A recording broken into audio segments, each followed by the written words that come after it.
Bismillahirrahmanirrahim. Assalamualaikum warahmatullahi wabarakatuh. Alhamdulillahirabbil alamin. Wa bihi nasta'in ala umuri dunya waddin. Asyhadu an la ilaha illallah wahdahu la syarikalah. Wa asyhadu anna Muhammadan abduhu wa rasuluhu alladzi la nabiyya ba'dah. Salawatu Rabbi wa salamuhu wa barakatuhu alaihi wa ala alihi wa sahbihi ajma'in amma ba'du. Tayyib ayyuhal ikhwah rahimani wa rahimakumullah. Alhamdulillah, kita senantiasa bersyukur kepada Allah Azza wa Jalla, di mana di pagi hari ini Allah Tabaraka wa Ta'ala mudahkan langkah kita untuk melaksanakan sholat subuh berjamaah. Kemudian kita akan lanjut dengan kajian kitab akidah. Sebelumnya kita telah membahas iman kepada malaikat, ya. Jadi rukun iman yang keberapa? Pertama kan iman kepada Allah. Terus iman kepada malaikat, iman kepada kitab-kitab Allah. Nanti yang keempat, iman kepada Rasul. Kemudian yang kelima, iman kepada hari akhir, ya. Kemudian yang keenam, yang terakhir, iman kepada takdir, yang baik maupun yang buruk. Baik. Nah, sekarang kita masuk iman kepada kitab-kitab Allah. Iya. Di sini penulis Syekh bin Baz rahimahullah taala mengatakan,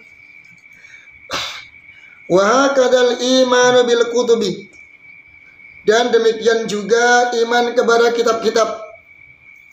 Yajibul imanu ijmalan bi anna Allah subhanahu anzala kutuban ala anbiya'ihi wa rusulihi.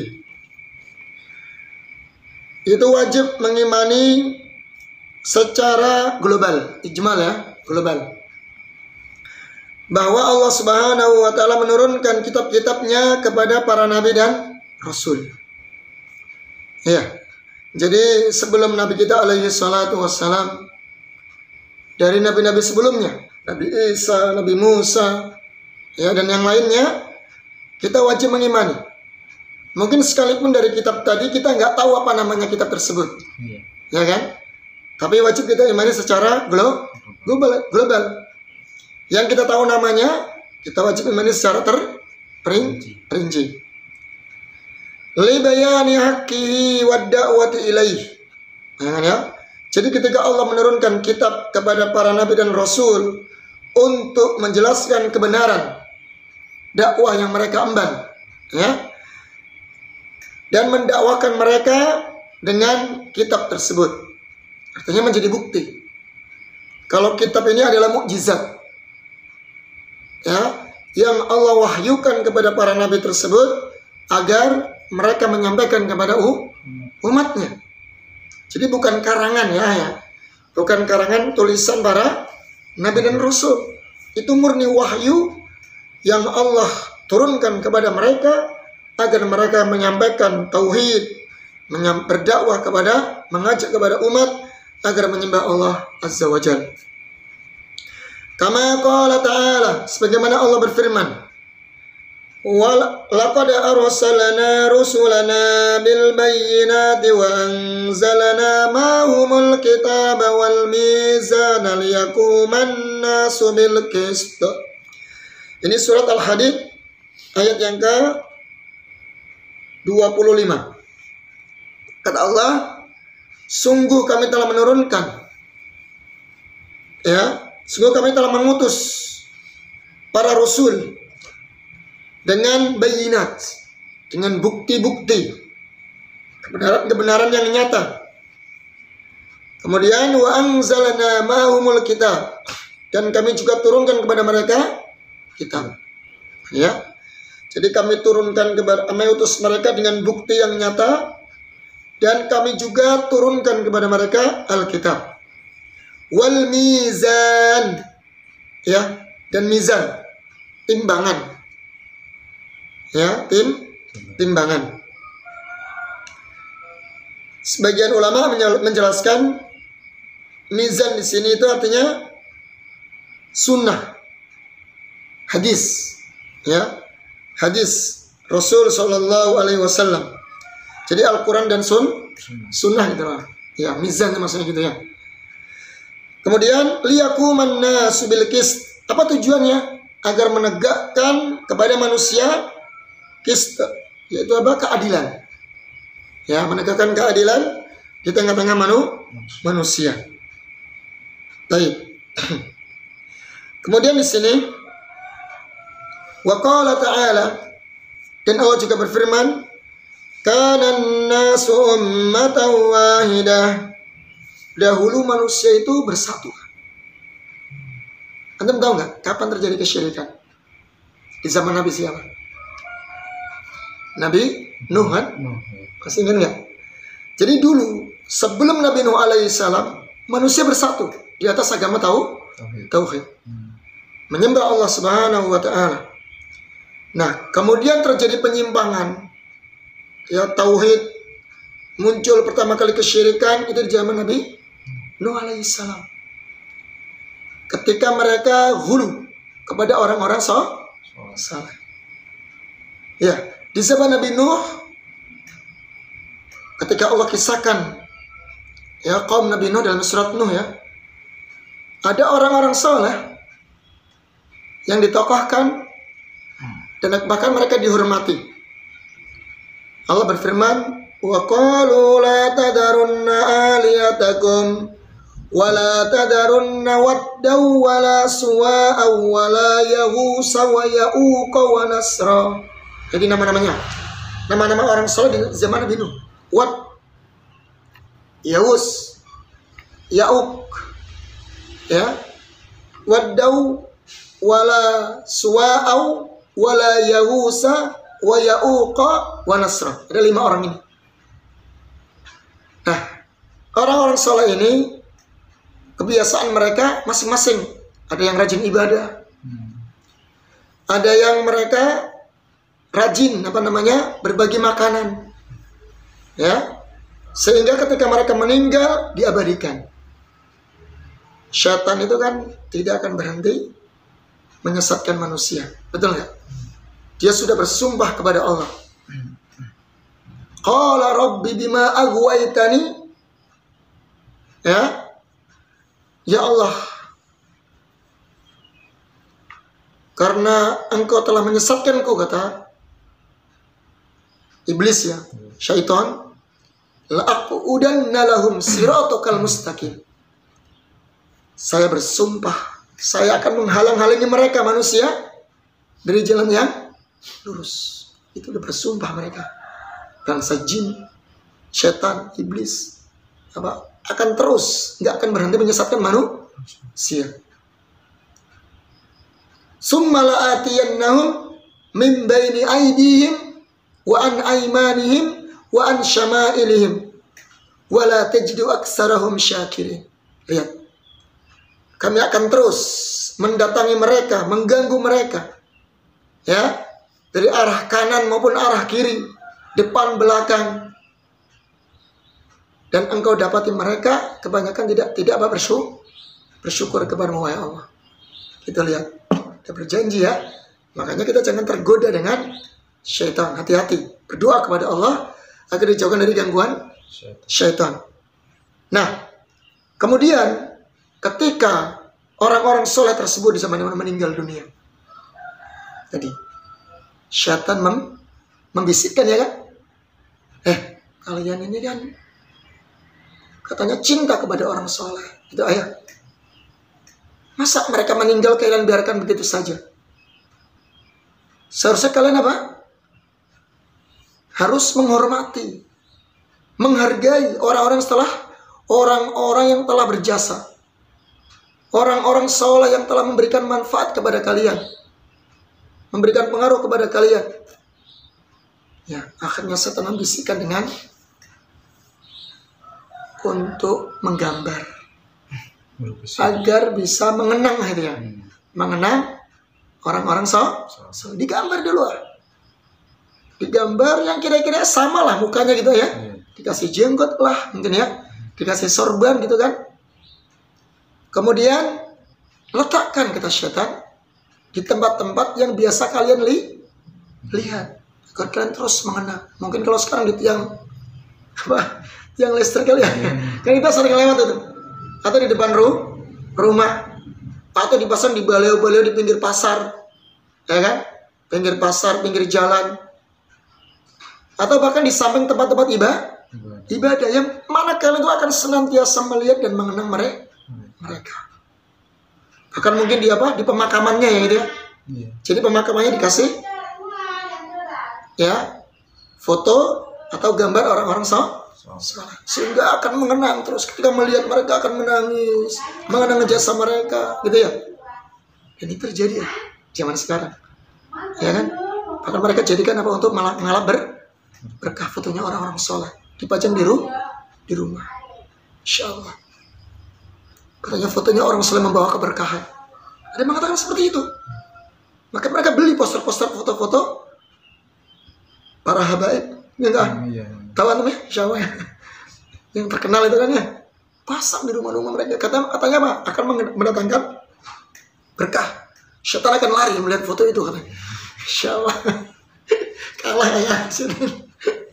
Sampai demikian. Nah, sampai di situ apakah berhenti? Syaitan menggoda manusia?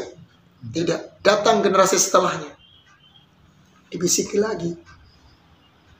Kalian itu belum punya orang-orang soleh yang mereka sudah sangat berjasa kepada kalian. Masa sekedar apa tadi? Cuman dipajang di foto-fotonya doang. Kurang menghargai itu. Ya, kalian nggak menghormati, nggak ngajeni kalau bahasa Jawa ya, kepada orang-orang soleh. Makanya setan membisikkan apa? Agar dibikinkan berhala. Ya kan?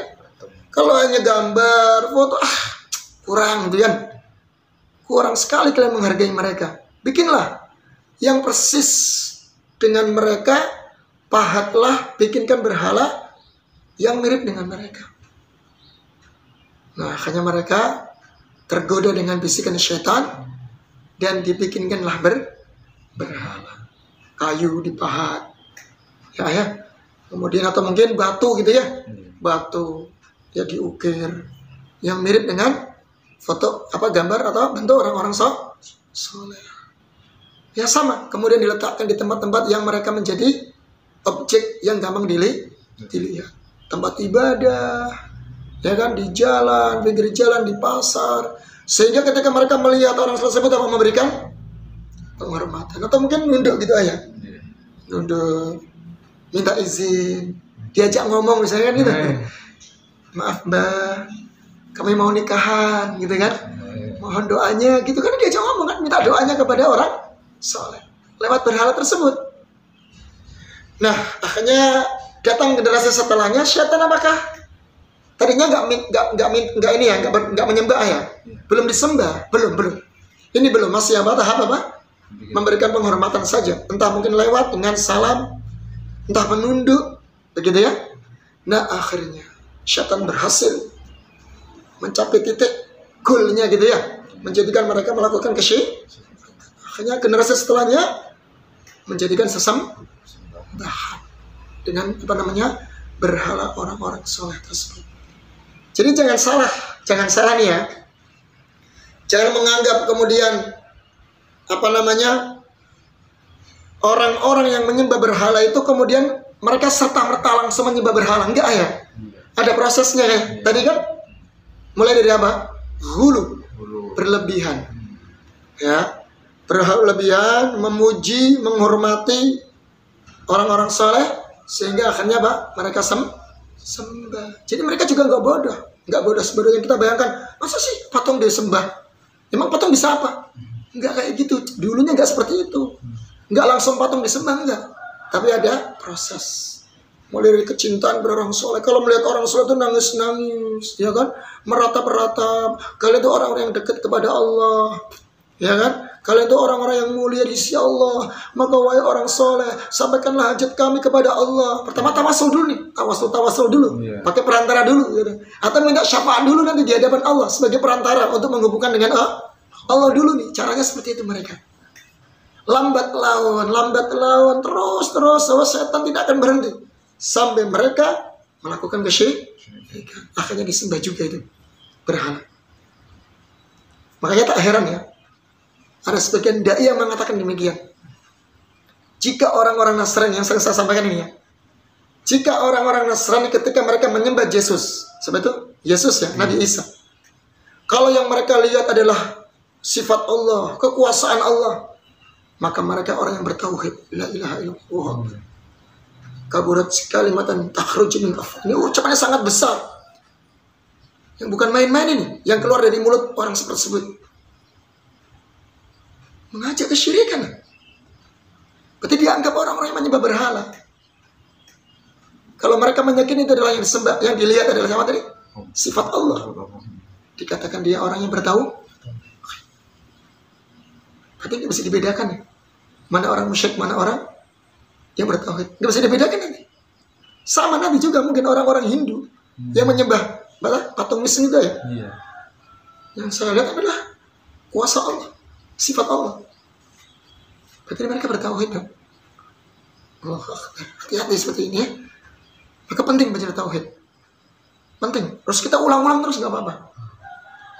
Karena yang Al-Quran turun diawali dengan surat apa? Al-Fatihah. Isinya apa di situ? Tahu? Tauhid kan? Alhamdulillahirabbil alamin. Rabb semesta alam. Tauhid apa itu? Rububiyah. Ar-Rahmanir Rahim. Tauhid apa itu? Asma wa sifat.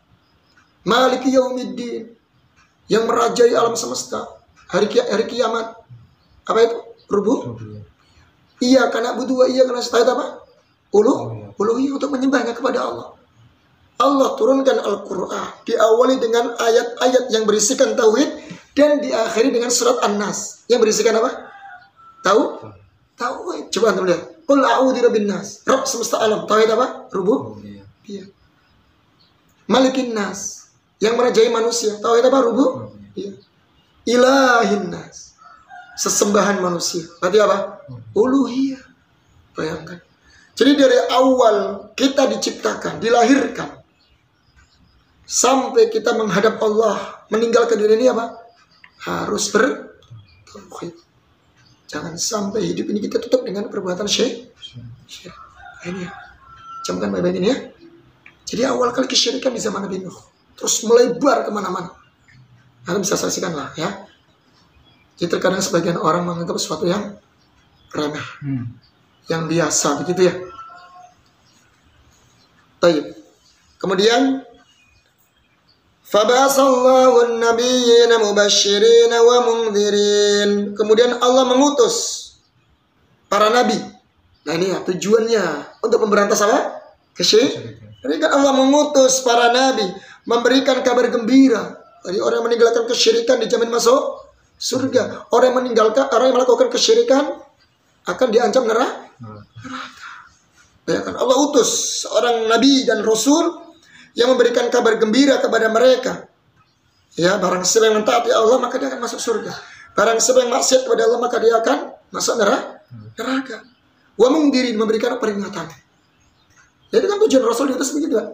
Kabar gembira bagi orang yang taat kepada Allah, mentauhidkan Allah, menjalankan perintahnya maka akan dijamin masuk surga. Sebaliknya orang yang memaksiati Allah, ya kan? Durhaka kepada Allah, maka dia akan diancam masuk neraka. Jadi hidup itu kita punya apa namanya kalau bahasa kita? Punya prinsip. Jelas gitu loh. Orang Islam itu jelas hidupnya. Ya. Kalau kita bahasakan punya tujuan lah.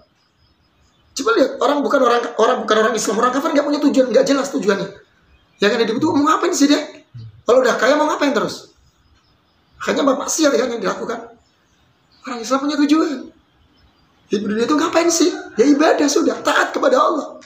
Dunia yang kita dapatkan untuk menopang, ya mendukung kita untuk ibadah kepada Allah. Kan begitu. Karena kita punya tujuan, yaitu meraih surga. Akhirnya apa? Kita punya rambu-rambu.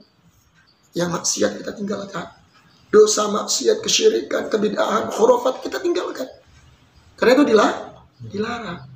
Jelas tujuannya ya. Makanya kalau ada orang Islam nggak punya tujuan jelas, ini gimana? Jelas lah, pokoknya ibadah sudah. Kerja ya.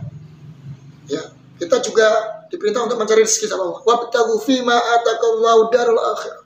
Carilah dunia agar untuk mengantarkan kita ke akhirat. Silakan, mau jadi orang kaya silakan, tapi ingat ada tujuannya harus yang penting. Yaitu apa? Mengumpulkan pahala dan beribadah kepada Allah. Dunia yang kita miliki jadikan ladang pahala untuk menghadap Allah nanti. Simpanan kita di akhir. Jadi nggak ada larangan Islam itu menjadi orang kaya.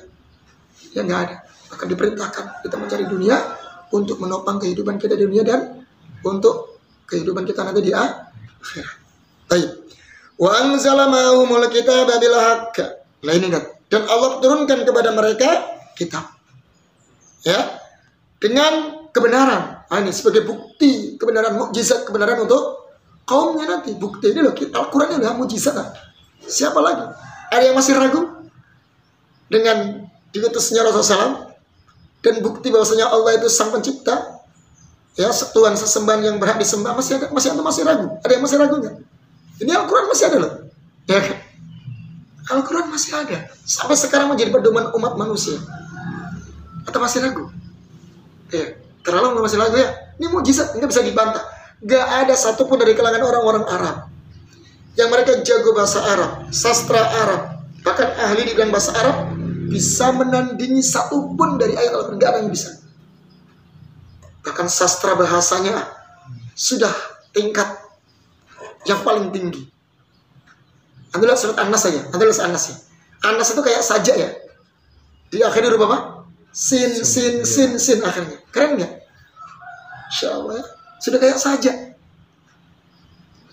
Dia bukan buatan manusia. Terus tertata bahasanya. Ya, silakan itu sebagai bukti kebenaran Al-Quran, kebenaran apa? Agama Islam. Kenapa masih ragu? Ya kan?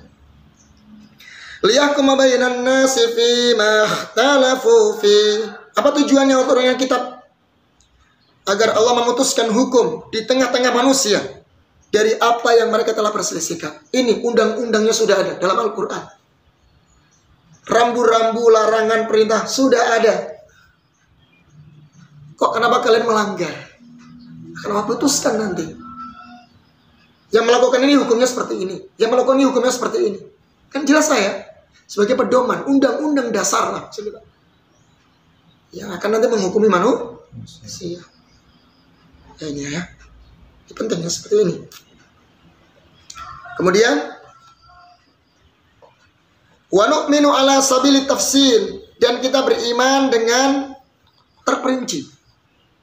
Bima sammallahu, dengan apa yang telah Allah namai dari kitab-kitab tersebut. Nanti saya katakan ya, dari kitab yang kita telah ketahui nama-namanya, maka kita wajib mengimani secara terperinci. Minha kat Taurat diturunkan kepada Nabi Muhammad. Musa ya Taurat. Kalau Zabur Daud. Injil Isa. Al-Quran Nabi Muhammad. Itu kan yang kita ketahui, 4 itu aja. Sebelumnya itu banyak selain ini. Banyak nama-nama yang lain. Cuman kita nggak ngerti, nggak tahu gitu ya. Ya sudah, kita imani saya secara global. Kalau nggak tahu. Kalau yang tahu seperti ini, kita wajib memilih secara terperinci. Wal Injil, Injil Nabi Isa ya, diturunkan Nabi Isa. Wal Zabur kepada Nabi Daud. Wal Quran kepada Nabi Muhammad. Jadi kalau di ujian dulu SD ya, ujian PAI mesti turun nih soal ini. Sebutkan 4 macam nama kitab dan kepada siapa saja diturunkan. Ini muncul lah. Makanya sakit apal nih, sampai apal ya kan. Taurat, Zabur, Injil, Al-Quran kan. Ini kalau nggak apal ya keterlaluan. Saya di SD dulu kita sering diajarkan seperti ini dan masuk dalam soal ujian ya. Masih kata. Kemudian wal Qur'anu afdaluha wa khatamuha. Al-Qur'an ini kitab yang paling afdal. Karena penutup penutup dari kitab sebelumnya. Penyempurna. Yang namanya penyempurna masa sih cacat? Enggak ya. Yang paling afdol, yang paling sempurna, excellent lah ya, istimewa daripada yang lainnya. Karena sebagai penyempurna dari kitab-kitab sebelumnya, sudah final lah, kalau bahasa itu sudah final, sudah finishing ya, final, sudah nggak bisa terbantahkan lagi, sudah nggak ada lagi setelah Al-Quran. Nabi Muhammad, Nabi yang terakhir, ya kan? Nggak ada Nabi setelah Nabi Muhammad, nggak ada Rasul, nggak ada Nabi setelah Muhammad. Kitabnya pun sudah paling sempurna dan terakhir. Maka nggak ada lagi orang yang ngaku-ngaku Nabi, nggak ada. Jangan dipercaya itu. Apalagi sampai punya kitab Suryani kata Mama Gufran ya. Ada-ada aja itu. Anda masih lihat ya? Masih ramai beritanya. Hah? Iya, masih. Aduh, ada aja. Bahasanya makol gitu. Iya. Nggak apa-apa lah, buat hiburan. Iya. Tapi akhirnya ada yang percaya. Iya.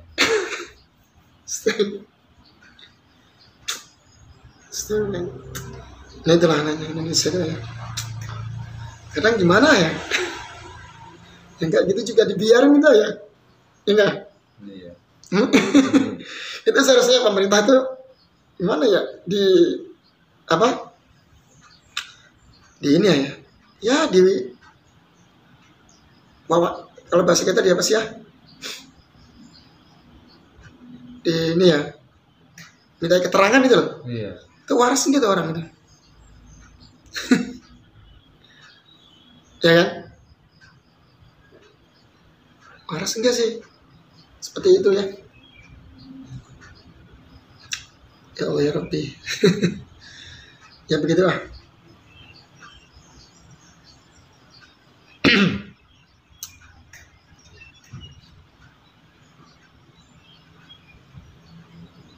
Taib.